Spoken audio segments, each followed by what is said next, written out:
Hello, everybody. It's Charlie. This is the podcast To Hell and Back. And we're going to be focusing on a topic today with a guest. I'll introduce her in a second. Let me try to think of how to tell you why we're doing this podcast. In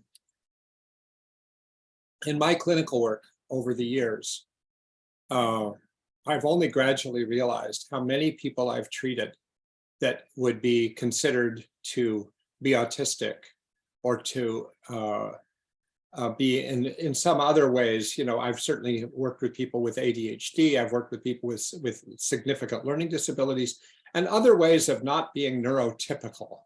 But I was realizing more recently, based on a couple of examples in my practice, that people who are autistic are, even to pretty savvy clinicians, invisible. In many cases, you just don't even know like what their experience is because they've gotten so good at acting like their experience is like the experience of everybody else, including you, including me. And therefore, you don't realize you're actually talking to somebody who's sort of coming from a different place, whose brain works in a different way, who communicates in a different way, who thinks and feels in a different way. And you don't even know it until you start actually hearing about it. And then you say, oh my God, this one person, this one teenage boy I worked with, who I learned in a course of a complicated family session, that he only thinks in movies. Mm-hmm.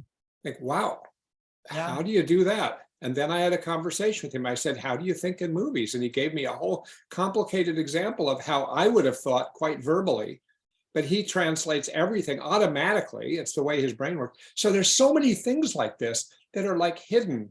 And I think there's, it means that we don't really get it. There's a sort of like, and there's a process happening now where I think more people seem to be interested in autism and what it is and whether they have it. You know, I heard someone the other day saying, I think all men have autism. It's like, oh, okay, there's a little bit of an exaggeration and a misunderstanding. And where did that come from? But it's like we're groping with this. So I thought it'd be good to have a podcast where we really try to get clearer about what is the nature of the experience of people who are autistic and how they present in the world and how they present in their families and how they present in therapy. And then following that up, after we've spent some time on that, get into, if you're a DBT therapist, how do you bring DBT to somebody with who's autistic and make it work? I mean, because actually there's some real overlaps, but it's not a total overlap. So anyway, so I thought I would have I brought somebody on as my guest who actually I worked with in the past. At one point in the DBT world, I supervised her for a while. And so I want to introduce Dr. Amara Brooke. Amara is a clinical psychologist, Ph.D. psychologist, very academically oriented person who's also in practice and who has interest in autism and in a lot of related topics. She's trained as a DBT therapist. She's done CBT. She's located in the Silicon Valley, the San Francisco Bay Area. And does a fair amount of psychological testing as well as private practice and therapy, including DBT-oriented work. So I just asked her to join me in a conversation that'll probably take place over the next 2 or 3 episodes, and we'll see where it goes. But she has a lot of expertise in this area, definitely more than I do. And so I thought I just wanted to get a little help with this. So Amara, welcome to the podcast. Thank you so much, Charlie. It's wonderful to be here. I always enjoy talking with you and very passionate about helping people understand autism and how to help autistic people better. So I'm really excited to be here. Good. Hey, could you start by just telling us a little bit more, since I gave such a sort of a thumbnail tagline sort of sketch of who you are, and just tell us who you are and and how you got interested in this topic too. So whatever you want to let us know about yourself. Yeah, gosh, that is such a big question. So as you said, I'm a clinical psychologist. I work in the Silicon Valley area in California. as well as serving people through telehealth and a variety of other places. I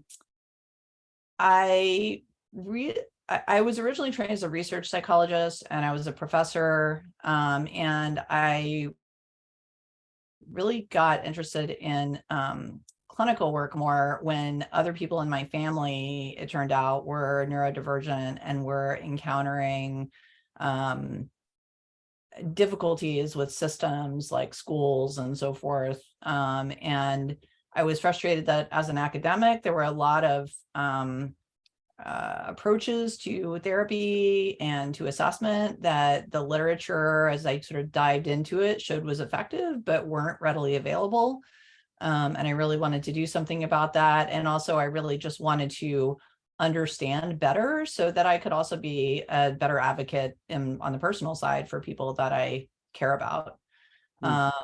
So that kind of is what got me into being a clinician from academia. I've always been very applied in my approach of like, I want to make science help people. Like that's what really drives, rather than just kind of, I do love just mind candy kind of, a good discussion, particularly about something that I'm very, very interested in. But I really, really want to put, our data into action. And I always kind of go back and forth with wanting to know, well, what does the data say? Because I want to know that what we're doing has a likelihood of working. And also, well, then how to, in this particular situation, what's most effective given all the nuances of the situation.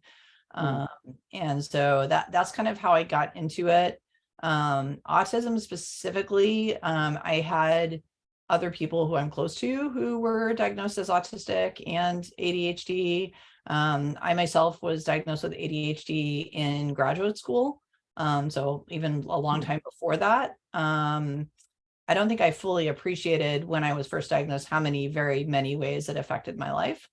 And I also have learned much more recently that I'm autistic, which explains all kinds of things throughout my entire history. And while I will preface by saying that it's often said you've met one autistic person, you've met one autistic person, there's so much variation in what autistic people look and sound and act and think like. It makes, from a diagnostic perspective, I do a lot of psychological testing. It is very tricky trying to figure out, many different neurodivergences. If we think of, I want to say a little bit about neurodivergence, if that's okay. Oh, good. I was gonna ask you, because you use that term pretty quickly, and there might be a lot of people who don't quite know what you mean. Yes. I think often now these days people hear neurodivergent and they think either autistic or maybe ADHD. Really, neurodivergence was coined as, or neurodiversity was coined as a term in, I believe, the 90s, to try to just sort of build awareness and acceptance of the broad variety of differences in brains, right? So literally any difference in how somebody's brain works and how they perceive and think and feel and sense the world, all of that is neurodivergence. So we think of autism or ADHD, certainly those are forms of neurodivergence. So are learning disabilities. So is giftedness or intellectual disability. So is what we might call acquired neurodivergence, or things that are a combination of an acquired and inherited, like bipolar or schizophrenia or anything. But Amara, I would say all of that is neurodivergence. It's not just autism or ADHD. So I do want to be like kind of clear what I'm talking about with that. Let me ask you, so I mentioned this to you before, but after decades of marriage, that my wife has responded to, she asks me a question sometimes, like a simple question, like, hey, could you bring me could you bring me a butter knife? And I somehow get caught over and over again wondering, which of 5 things does she actually mean? Like my brain just immediately shoots into like a little kind of like algorithm. It's sort of like all of a sudden there's 5 branches, and I say, wait a minute, do you want this or do you want this? She says, Charlie, everybody would know what I mean when I ask for a butter knife, but I don't. I actually, and I think it's useful for me, because when I think about things I do creatively, Like, how do you do therapy, or how do you work with a certain person? Maybe I have 5 ideas when someone else just has 1. And so that might be valuable, but it's also cluttery. It clutters my life. Is that in the category of what you're calling neurodivergent? Yes. I mean, obviously I haven't done a comprehensive eval of you, Charlie, so No, I'm not. gonna, like, put labels on it. But I mean, if your brain is working differently than these sort of neurotypical norm, like neurotypical is basically kind of how society generally expects brains to operate, right? Okay. So let me Okay. give you an example. Seen so many examples of this. We sort of expect like 6-year-olds in elementary school, maybe first graders, to have very short attention spans and need to shift from one thing to another every 15 minutes or so to keep them interested. Mhm. And we expect them to like lots of stimulation. So we put, like, colored things all over the classroom, and we have lots of excitement and so forth, right? Right. Some kids whose brains are wired very differently, right? Maybe they want to deep dive into something for hours, Mm, right? There are kids like that, lots of autistic kids like that, right? mm, Some mm. ADHDers too. Maybe they get very overstimulated, or even have a fight or flight type response to excessive sensory input, right? Having all that clutter, colorful, lovely clutter on the walls of the classroom might be very dysregulating to them, Mm, right? mm, Having to mm. shift every 15 minutes, one characteristic that many autistic people share is difficulty shifting from one thing to the next. It doesn't mean it's impossible, but we need a little bit more like heads up that that's going to happen, more time to prepare ourselves, more time to kind of get our brains and, a different mode and kind of move to the next thing, right? And society tends to expect people to just like chip, chop, chip, like somebody told you to change, you change right now. And if you don't, you're being Yeah. disrespectful to it. If we're talking about children, you're being disrespectful to adults, you're being resistant, right? We love to say that in therapy. I don't, but they hear that a lot, right? Especially in the psychodynamic world. There's all these interpretations of difficulty shifting, but that difficulty with shift is it's actually one of the diagnostic criteria for autism, and it looks very different for different people, but it's a really common thing. And you can see how that can create a lot of issues, right? For a first grader, or even for, an older person who needs a little bit more heads up if the plan's going to change, right? So Charlie, can I share how, like, we just sort of had like a hiccup yesterday? Like, we were planning this podcast and we talked about it last week, and you thought, oh, we're just talking about it. And then I had this idea in my mind, and I was like, oh, good, I'm going to prepare. So I like talked to like my best friend and like a really trusted colleague. And I was like, oh, good, we have a plan. And then yesterday you're like, how about we do this? And I'm like, that's not what I expected. Right. So like, I think, there's this idea of expectation. How alarming was that for you? Like, I would think that somebody would say, well, yeah, I was thinking I was going to do this, but now Charlie's suggesting we do that. But you think it sort of got more amplified than that. For sure. It's also because I had a really busy day yesterday. And so I was fully occupied with other things until about, 6 p.m. So I didn't have like a lot of time to kind of retool how I was going to do that. That's really interesting. Also, I would say this speaks to the ADHD side of me, as a lot of ADHDers tend to communicate in a bit of a winding tangential type way, like not everybody. That's certainly true for me. For me to be able to write something that is coherent and it makes sense to other people, or even say something that doesn't just sound like a, kind of 60s stream of consciousness, like I have to plan what I'm going to say. So part of it is, kind of the autistic, like I had this idea in my mind, and now that I know I'm autistic, it's actually really helped, because I know what that feeling is like, that doesn't meet my expectations. Like I sort of like am familiar with that, and I can go, okay, instead of just treating that as like, this is wrong, like, well, I can go, okay, like kind of mindfully notice it, and then go, what do I want to do with this? I talked to 2 different people. I talked to my husband, I called my best friend, and I was like, hey, help me with reality here. Like, how should I be reacting to the, not should, I hate shoulds, but, just kind of I'm more aware of it. And so I can be aware of like, oh yeah, shifting at the last minute, it can be hard for me. Yeah. Why am I kind of freaking out about this? Like, how do I want to handle that? Right. Like it's just when you know Yeah. yourself better, or you know your clients better, for anyone out there who might be, a therapist, you can make a lot more sense out of reactions, right? Like I would Yeah. say 10 years ago, I would have just had that reaction and been freaking out and kind of spinning and probably not been able to handle it. I wouldn't say I handled it perfectly, but I would have been able to make a lot less sense of it because I didn't know myself as well. Now, the guy that I mentioned to you that thinks in movies, that same guy, the reason he came to my attention and came into therapy was because he would have meltdowns at home, and where he would lose control of his behavior. And he was 16 years old. And the way it would happen would be he'd be on the computer, for instance, and then his mother or father would say, "Oh, it's time for dinner. Come on into the dining room." And he wouldn't come. He would stay on and they'd say, "Didn't you hear us? It's time for dinner."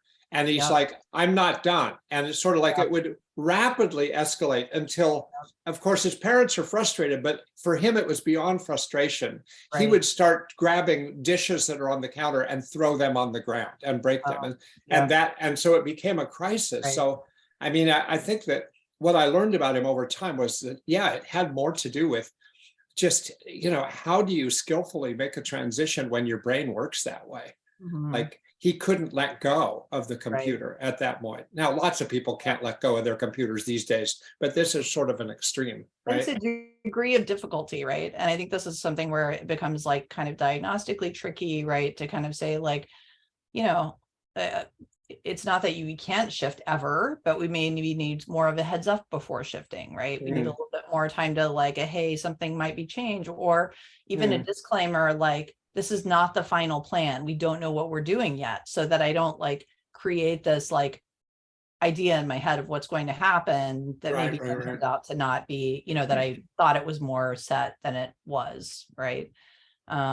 So that difficulty shifting, it looks like lots of different things. It doesn't always, I mean, I think I like that you pointed out that there was an escalation process that happened, right? And I think this is really important to understand. And I have seen this so many times with, with schools and families and so forth, and I've experienced it in my own, life, where there's a misunderstanding of why the person is doing what they're doing. And so there's a reaction in a way that, of course, things can escalate in all kinds of situations that have nothing to do with autism, right? That's why we have half our skills in, DBT that we teach, right? Like the stop skill, thank you very much, right? Because of course we want to stop escalation, but especially when you have what we call like cross neurotype communication, this is kind of coming back to the example with you and your wife, right? Like, I don't know what her neurotype or yours is, but, sometimes when we are sort of on a bit of a different wavelength to another person, we may have more difficulty communicating kind of back and forth. There could be misinterpretations. And I think this is an important this kind of brings to another point that I really wanted to mention, is the traditional model of diagnosing neurodivergences in general, but autism in particular, what we call the medical or deficit model, right? Like the norm is to be able to do these things, to be able to make eye contact and read between the lines in terms of nonverbal communication, and, shift quickly when somebody asks you to, and, not be too sensitive to certain things, and have, be interested in a variety of different things, preferably lots of social nonsense. Sorry, that's my my ADHD and my autism thinks nonsense and my ADHD says it. So anyway, and then, there's the, kind of the difficulty shifting, right? Like all these different things are the DSM, like we looked at how we have to diagnose, and I hate that I have to, but we all have to follow the ICD or the DSM or whatever we're diagnosing. It's like persistent deficit in this, and shortcoming in that, and blah blah. It's all negative, deficit language. Right. The neurodiversity perspective is more, there's a difference, right? We're way more focused on certain things, what we call our special interests, or we maybe have more of a need for, consistency or routine, right? Rather than like being rigid, right? Like, so there's a way to kind of reframe these things in a way that isn't negative. And one way to think about this is just a difference from like the DSM deficits are in comparison to the kind of neurotypical norm, right? And you get this sort of difficulties in communication when people are trying to communicate across, people of one neurotype and people of a different neurotype, right? So they've actually done this really, my nerd's going to come out here because I got to describe the study. It's so exciting. There's Damian Milton did this study where they wanted to see, okay, we think that what we've always said is that autistic people aren't good at communicating, right? That's kind of deficits in communication is like. Right. So they did the study where they said, okay, well, let's have autistic people and non-autistic people. And we're going to have them play a game of telephone where we essentially transmit, transmit a message, right? And see how accurately it comes out the other end. Right. Okay. Now, what you would think based on the DSM model is that the, non-autistic people would do a great job to the extent that anyone does a great job at telephone, but they would do the best job at telephone, right? And then the autistic people would do a terrible job because they're terrible communicators, right? Not so. What they found is that the all autistic group did okay.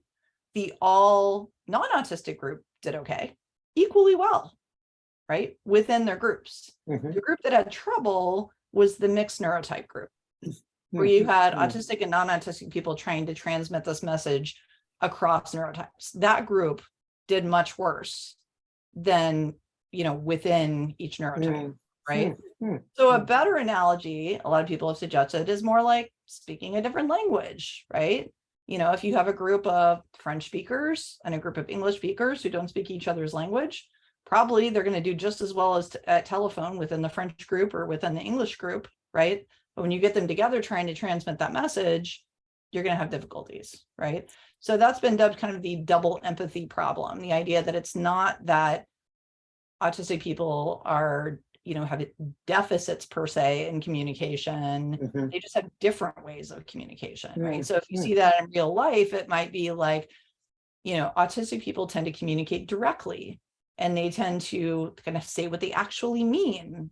And they tend to literally actually mean, and they tend to take other people's statements as literally what they're actually saying, right?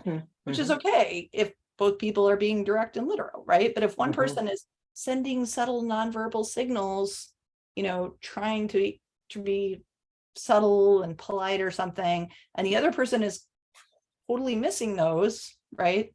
Or they're interpreting in a different way, then you get communication issues, right? And that happens all the time in, real world. It reminds me of, I've spent some time in the past with people who are deaf or hard of hearing. And when it's similar, like if you see people who are deaf and hard of hearing in a grocery store, and they're trying to communicate with people who hear normally, and it gets very complicated. They're trying to get some point across, and they're trying to understand the point, but if you see like a whole group of kids come in that are deaf or hard of hearing, and they come into the grocery store, they communicate with each other all over the store constantly and from a distance because they use sign language sometimes.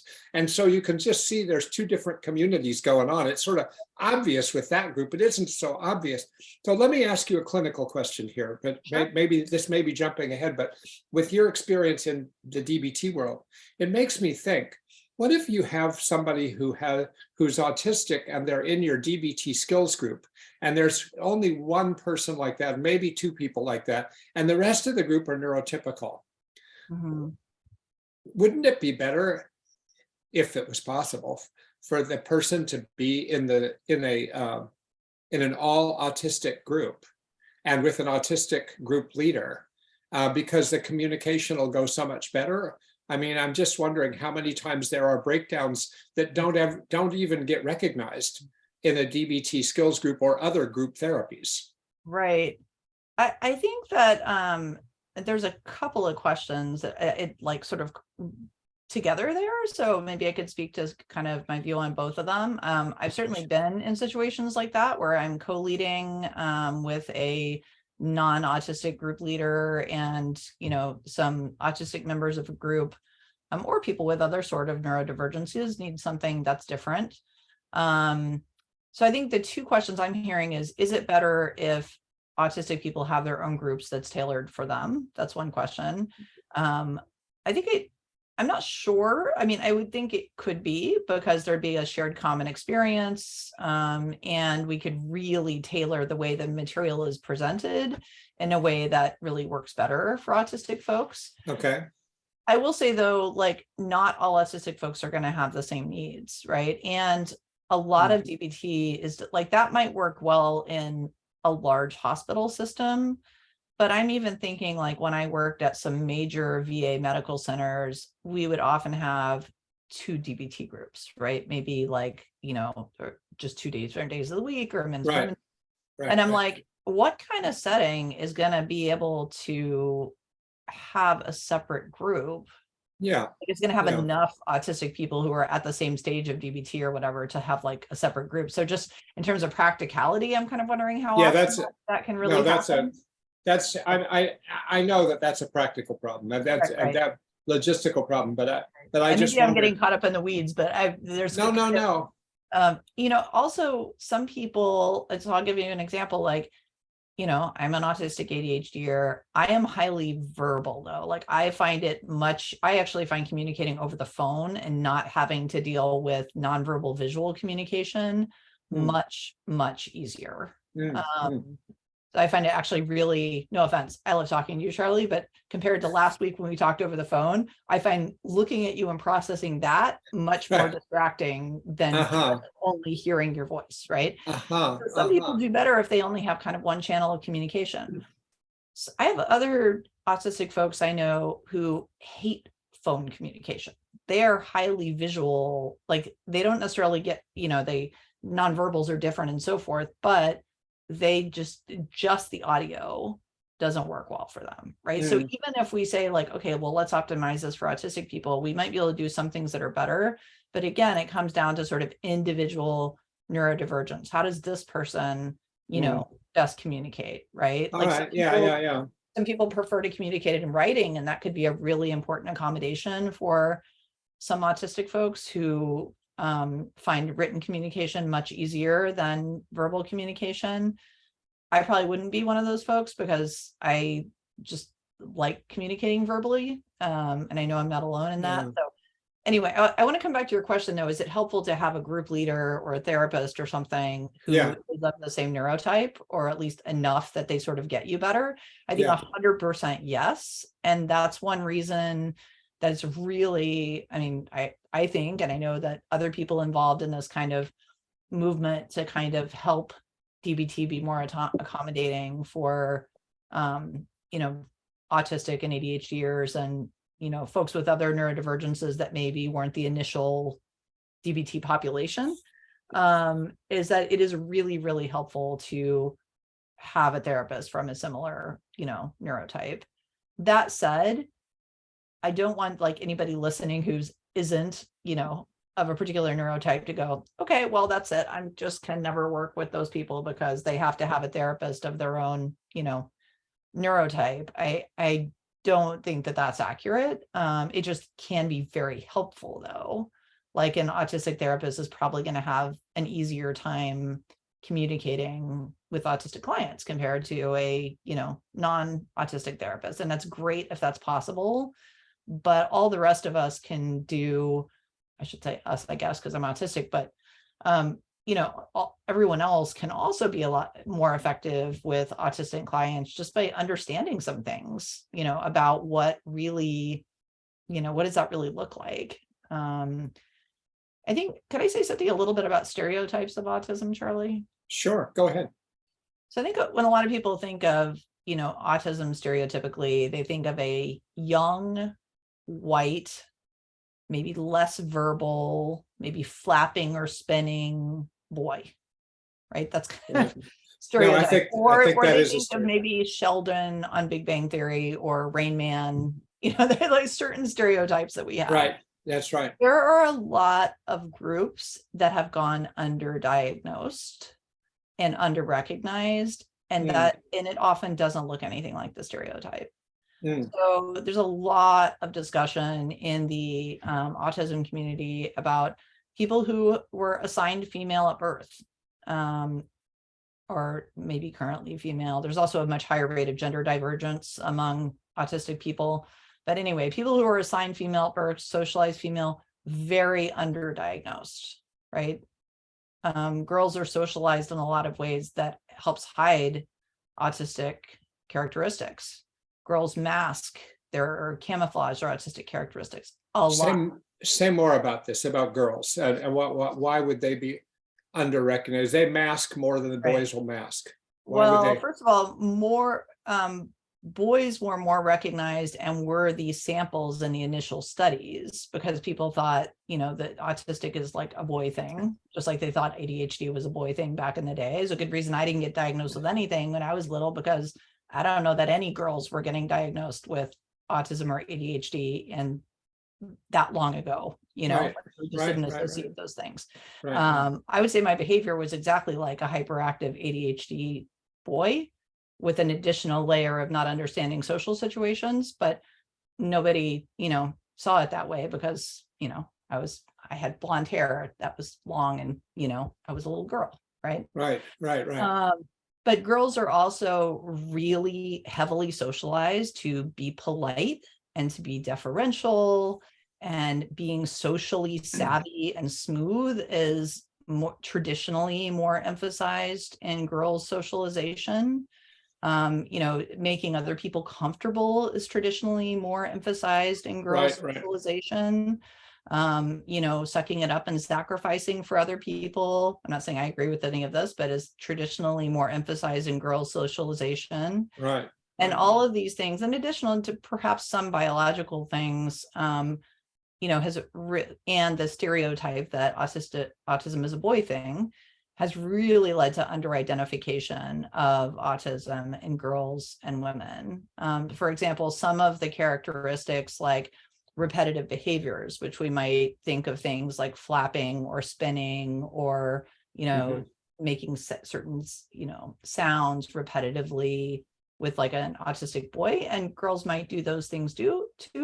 But girls, although I don't have much hair right now, they might also like twirl their hair. They might discover like, oh, people give me a hard time and people are much more on girls about social behaviors, right? So they may learn very early, people give me a hard time if I, spin or if I flap, but if I like pick at my nails or I, twirl my hair or I do like a repetitive counting tapping thing, nobody notices and it's fine. I get my needs met, right? So they're no less autistic. They're just doing less obvious behaviors. So let me ask you about this, because so you're saying basically society and conventional norms and the way people treat girls and what they expect of girls socialize girls into less obvious autistic patterns or something like that, right? Yep. But you're saying that they maintain their autism internally. Yes. It isn't like they've had such good training. It's like the world as a skills training device doesn't train them out of their autism. Yeah. Could you say a little more about that? So that I maybe this is linked in my mind to something that's left over from the earlier part of our conversation when you said that you didn't really recognize yourself as autistic until much later in life. And I've heard that from other people. And so I'm curious about that. Like you can live your life for 10, 20, 30, 40 years and not know that you're autistic. And then you discover you're autistic. How does that work? How does that work? And how is it that you can miss it for so long? And then how is it that you discover it? That's such a big question. So let me go back to something we were talking about before, just because I don't want to drop the point of under-identified groups. Sure. And then I'll come back to what it's like. How is it possible that you don't know you're autistic? Believe me, it's not, you're different. You just come up with other narratives. That's the short answer that are usually more harmful. But so there's, girls under-identified. highly verbal people underidentified, because the stereotype is that autistic people don't talk as much. Higher IQ people underidentified. A lot of the initial samples with some of our diagnostic instruments were with, people with, average to below average IQ. Ethnic minorities underidentified. Older people underidentified, because lots of people are trained only to diagnose children. Mm.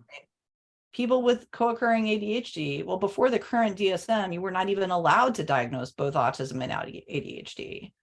Now we know that about, I may not be quite correct with these numbers, but I want to give an idea of the magnitude of it, that at least 70 to 80% of autistic folks meet criteria for ADHD. It's a smaller percentage with ADHD. I think it's something like, I don't know exactly, 10 to 30% or something of people with ADHD meet criteria for autism. But there's a lot of overlap that wasn't even allowed to be recognized until 2013 when DSM-5 came out, right? And there's characteristics like being really talkative, being impulsive, like having difficulty maintaining routines that can like make it really hard to figure out that differential diagnosis. And I to this day have lots of interesting conversations about that with other diagnosticians. People who are extroverted are going to be underdiagnosed, because we think of, autistic people as just, rocking by themselves in a corner, staring at a book about trains or something, right? People whose interests are more mainstream, a lot of girls, but not only girls, interests seem to be a lot more mainstream. Like they're super into animals, they're super into fashion or makeup or something that's more typical. And nobody thinks that it's just the intensity of that interest is different. Right. And people who obviously have been trained to really cover up their autistic characteristics, unfortunately, usually because of a lot of emphasis that their life will be really bad if they still show these characteristics, are going to be harder to diagnose, right? So that's what we call like masking. So I just wanted to highlight that there are, besides people assigned female at birth, there's a lot of different groups that have been really underdiagnosed, and that's part of why we're learning a lot more about those groups. So you asked about how is it possible to not get diagnosed until adulthood and to not realize that that something's missing.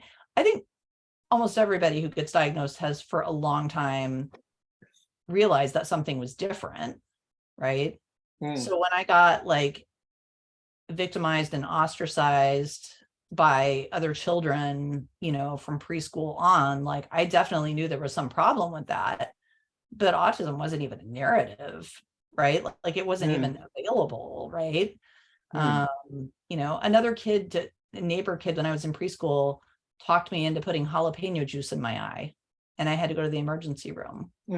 Like, I don't know how, I was so naive. Like, why did I do that? Like, that was a mystery. That was like one of those stories that like my, parents have like just laughed about, like, like we have these stories, and a lot of times they're pretty traumatic, but we don't have like a narrative that makes any sense of them. Like, how did I not recognize that that person didn't have good intentions? Right. When all the kids in elementary school isolated and ostracized me until I met one other really awesome neurodivergent kid in like 4th grade, who's still my best friend. There was definitely something going on there, right? When I was like hiding on the bus just with my book like up in front of my head reading and like hoping all the kids would leave me alone, right? Like there was all kinds of, there were always differences, right? But we don't have narratives, right? Most of the time people are developing, unfortunately, usually more harmful narratives, like that it's a personal failing, right? That's a pretty common one. We develop a lot of shame, a lot of shame, speaking of DBT connections, right? About like, if I allow anybody to see this part of me, they won't like me. And, shame is all about fear of what's going to happen if people know the real you, right? So if we're carrying around masking and things only go well when we mask, at least if we're among neurotypical people, that can lead to a lot of shame. But I think it's just this narrative wasn't, autism wasn't even something that was even known, for people of my demographic when I was, little. But even as an adult, being highly verbal, being bright, having very strong ADHD that had already been identified. I mean, a lot of people get misdiagnosed as well, especially like, they get diagnosed with all kinds of other things. Well, what about the overlap? I mean, is there I mean, you've worked with DBT, you've worked with autism. Is there some relationship you see between borderline personality and autism that is more than just chance? So I mean, if you look at sort of characteristics, there are some, if we looked at that as sort of like a Venn diagram, you could say there's some aspects that overlap. I would say they're definitely not the same thing. Many women are previously diagnosed with borderline personality and later find out they're autistic, because borderline personality has been, seen as, well, if you're female and you are prone to strong emotional reactions, or you have big, reactions to small things, I put that in air quotes, that other people don't understand. You have relationship difficulties, you maybe have some communication differences that treatment providers find challenging, slap borderline personality, right? Like that's seen as, that's kind of what people associate with women. And so there's a lot of misdiagnosis with borderline personality. There's a lot of misdiagnosis with bipolar, when people don't stick to the duration criteria for bipolar. So if somebody has, is reacting to a lot of things, and people are kind of using a sort of ultra rapid cycling kind of, criterion without checking that they've ever had an, 4 to 7 day episode, you get a lot of misdiagnosis with bipolar. Of course, a lot of depression and anxiety, because those are things that just result from being, unfortunately, from being neurodivergent in sort of a world that's not really designed for you. A lot of social anxiety, right? A lot of women get social anxiety, or diagnosed with social anxiety. So there's a lot of, and you're wondering about overlap between BPD and autism. Yes, folks with borderline personality tend to be sensitive and react really strongly to certain types of things. I think what they react to often is different than what autistic people are reacting to, but since other people have no idea what either group is reacting to, they may not be very good at distinguishing between those. Right. For borderline personality, there does tend to be,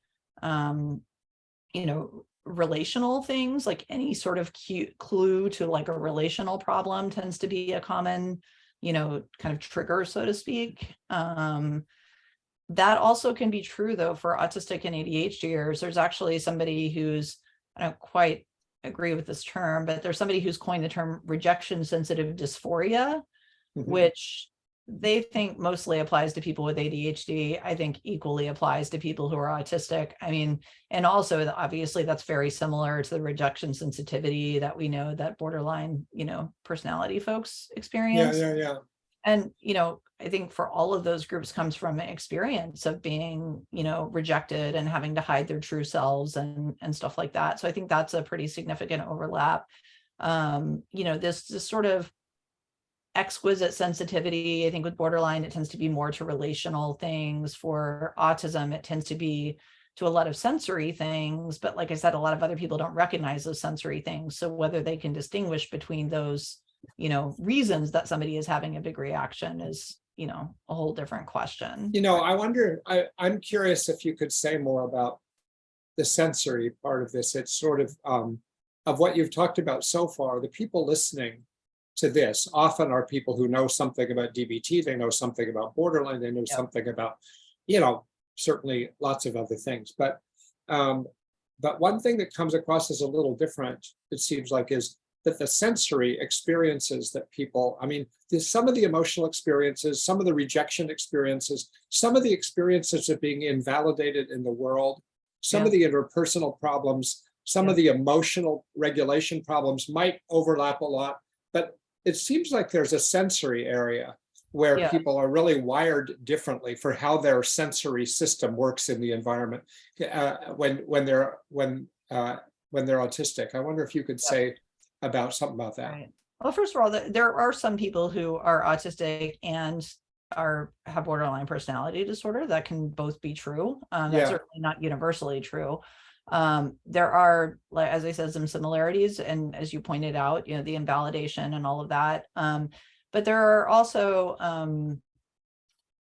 definitely differences. So I think the sensory aspect is, I mean, sensory differences, it's kind of ironic. They weren't even in the diagnostic criteria until the current DSM. It was sort of mentioned, I think, in the previous one as something that might happen. But now I think most people think of the difference of being exquisitely sensitive and having sensory differences and experiencing the world just affects everything. And you know, there's been more kind of MRI type studies that have showed that autistic folks have hyper-connected brains that are like sort of getting overwhelmed with sort of the amount of sensory input in the world. And those sensory differences are there are other groups that also have sensory differences. For example, some ADHDers have sensory differences. But with autism, people tend to have either hypersensitivity, which is like people might imagine like somebody putting their hands over their ears because of a loud noise, or, you know, having difficulties with textures. You know, issues with food textures contribute pretty heavily to things like avoidant and restrictive food intake disorder, which is highly overlaps quite a bit with autism. Not to say that all autistic people have ARFID, but a lot of folks with ARFID tend to be autistic. There's a lot of, you know, sensory sensitivities to visual stuff, being very dysregulated by visual clutter.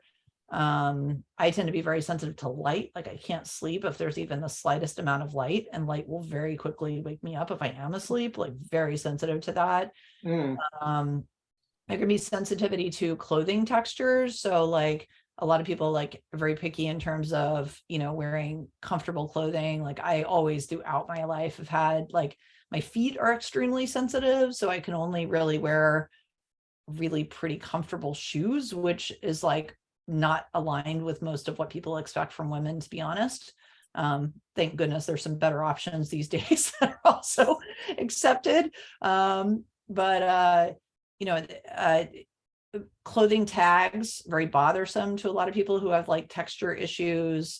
Some people just can't stand synthetic clothing. Some people can't stand wool. Some people, you know, et cetera, right? There's a lot of sensory hypersensitivities.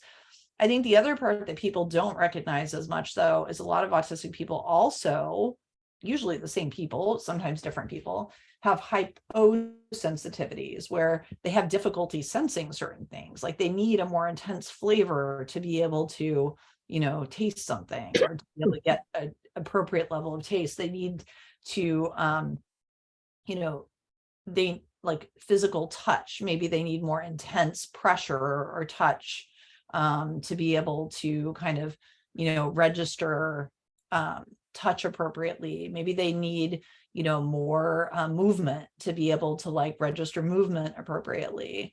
A lot of autistic people have difficulties with what we call we think of, you know, the five senses, right? But there's also things like position of our body in space, movement of our body, signals from inside our body, which we call interoception. A lot of autistic folks have difficulty with interoception, like or just differences, like not noticing they're hungry, or being exquisitely sensitive to hunger, not noticing that they need to go to the bathroom until they really need to go to the bathroom. This really is hugely relevant to DBT and the way we train emotion recognition. A lot of autistic folks have difficulty recognizing what they're feeling, or alexithymia, which I was always trained in traditional clinical world was mostly a result of severe trauma. But actually, a lot of autistic folks have alexithymia and have a really hard time identifying what emotions they're feeling and often in DBT we'll go, okay, well then notice what's happening in your body, and like, where do you feel that in your body, and so forth. But if you have interoception differences, you may be getting either misfiring signals from various parts of your body That's that don't very mean the interesting. same thing as they would for a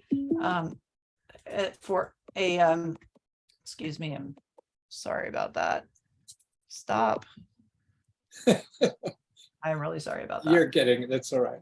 All right. Now I've got to find my Zoom. You're getting interrupted. Yes, I apologize. I didn't plan well in terms of shutting off that notification. That's all right.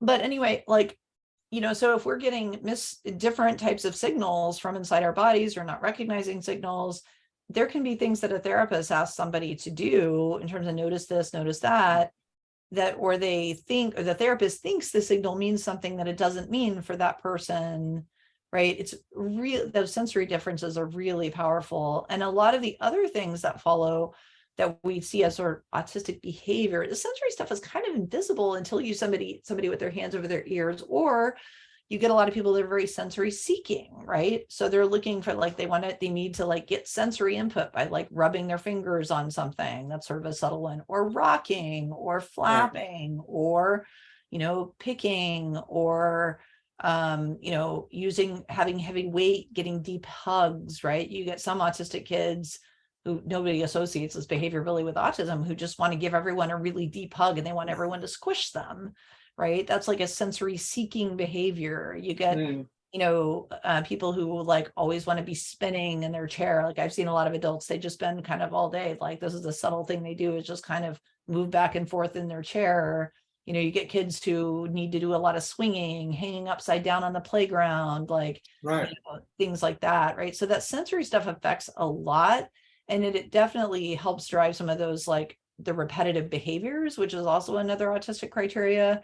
But like I said, could be sort of stereotypical things like rocking or flapping, or it could be something very subtle that somebody does to get sensory input that, Amara, I think that what you're bringing up now is something that it's like, there's a child agency in my town. It's DBT oriented, but it's also the CEO of it and head clinician is a sort of a world expert in sensory modulation, sensory processing. And so all of the kids that come into that program get a sensory profile when they come in. They go through a whole rigmarole to really identify all the things you're talking about, all the things about both their five senses, the interoception, and sort of what's unique about this kid. Why does this kid freak out on a floor, and this one freaks out on a carpet, and this one freaks out in the blue room, and this one freaks out in the dim room, and sort of all of these things become very much part of treatment. But it seems like we don't do that with adults. I mean, now that I think about it, and because I think about DBT, in the DBT world, there's some paying of attention to sensory processing, a little bit, like self-soothing activities and asking yourself where you feel a certain emotion in your body or things like that. But there's not really very much of what you're talking about. It's kind of like and I wonder what we're missing in lots of people, and not just the autistic people that are in the program, but generally a lot of people. We just, unless you also are accompanied by learning some sort of sensory experiencing therapy of some kind.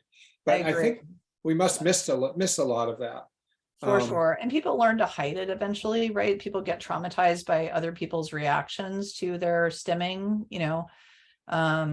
I think that really speaks to, and I just wanted to mention this because, today, kind of what we would call the social model of disability, which in the traditional model is, there's a correct way to be, and that is able to do all these things. That's also, that kind of perspective is also known as ableism, right? Like that you should be able to do all these things in this way. Right. There can be ableism in DBT when it's not intended, because we sort of just have expectations based on the average person, right? Well, the idea of the social model of disability is that people are not disabled by their inherent characteristics. They're disabled by a mismatch between what is being asked or expected of them and their abilities, right? So for example, if you think about somebody who's hypersensitive to noise, they may be very disabled in certain environments that are loud or dysregulating. This happens for a lot of children in school, because you go to and do an elementary school or high school, oh, they're so loud, right? Really hard for auditory hypersensitivity. But if they're in a quiet environment, they may not be disabled at all, right? Somebody in a wheelchair may, I mean, they might not be able to stand up, but they may be able to pretty much do everything if they're appropriately accommodated.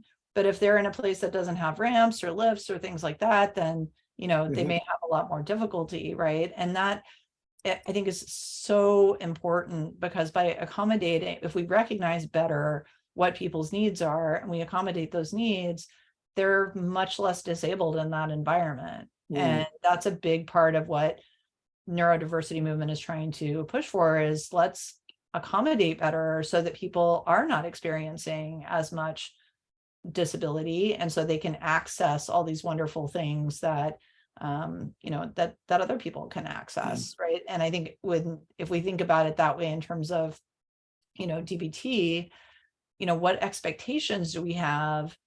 We need to kind of check whether this is an expectation that is reasonable for this person, and if not, then what do I need to accommodate about that expectation so that they are able to access the care that they need. I think DBT tends to be, I think for good reason, but it's tends to be biased towards emphasizing what goes on with the emotion regulation system, so that we listen carefully for people's emotions. We have ways of talking about emotions.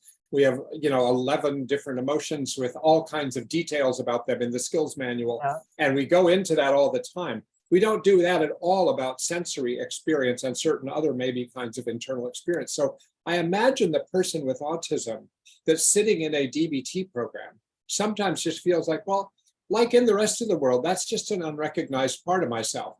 The fact that I see things visually different than everyone else, that I can't stand the lights in this room, or that there's too many people talking at once, or I didn't expect this to happen this way, and now I'm really thrown by it. But I'm supposed to suppress my reactions to all of these things so I can act like other normal people, whatever that is. And so it's really like a hidden area of the invisibility part of it that I started with, is sort of recognizing that people are invisible, and they're working very hard automatically to suppress a lot of their actual experience. And of course, DBT is supposed to be a model where we want to validate people's actual experience. But if we don't hear it and we don't see it, we don't look for it, we must miss quite a bit, especially in this group of people. Oh, absolutely. And autistic people who have gotten to adulthood without being recognized as autistic usually have gotten very good at masking their autistic characteristics. And you know, even when we do an assessment and somebody comes in and they're curious whether they're autistic, it is hard for people to change, you know, what they've learned to do. But it's really problematic because it contributes to a lot of shame to have to mask all the time. And if you're even in DBT and then you're having to sort of mask and hide, I'm not sure. How are we doing in terms of time, Charlie? I was just looking at that myself. We have to stop within a minute or two. So we okay. I will not launch into another story at the moment. No, don't hold it. We can launch into it next time, because we'll continue this conversation and see where we take it next time. But just, you know, I think that's such an important point. If we do understand autistic people better and the full, you know, range of experiences, and this isn't true just for autistic people, but anybody who's, you know, neurodivergence is different than maybe the particular population that DBT was designed for, you know, it can be a very flexible treatment. But if we sort of look at it like a cookbook that we're just applying rigidly, and we have all of these clients must be able to do this in exactly this way kind of expectations, and then we're making negative interpretations of anything else that they do, we're not making it accessible. But we can make it accessible. I think it's flexible enough to accommodate that. And Charlie, I think you've mentioned that, you know, so many times in my experience working with you, even before we ever had a conversation about autism. And I know that comes up for adapting DBT for, you know, other diverse populations as well, right? Yeah, absolutely. So look, I think just to say this to anyone who's listening, So Amara and I are each going to get a chance to listen to this and think more about what we have talked about, where we want to go further with this conversation. So we'll announce, I'll be announcing soon when we have when the next podcast will be posted, but we'll continue this conversation. And anyone who hears this, feel free to contact me and let me know your questions and your comments about it, because that guides us as well. And so if I learn something from you, you can either do that by sending it to me directly by email, c.robert.swenson@gmail.com, or go to my website, charlieswenson.com, and you can send me an email through the website, or where you listen to your podcast, you could leave a comment. So there's various ways to try to get some information into me, and I can also get it to Amara when I get it, so that we can, include that in the conversation. So feel free. I hope this was useful. And Amara, thank you so much for having this conversation with me. You've definitely expanded my own internal horizons about this topic, because I'm just learning about it more and more. So thank you. Thank you so much, Charlie. So happy to be here. Okay, take good care. You too. Bye-bye. Bye-bye. Bye-bye.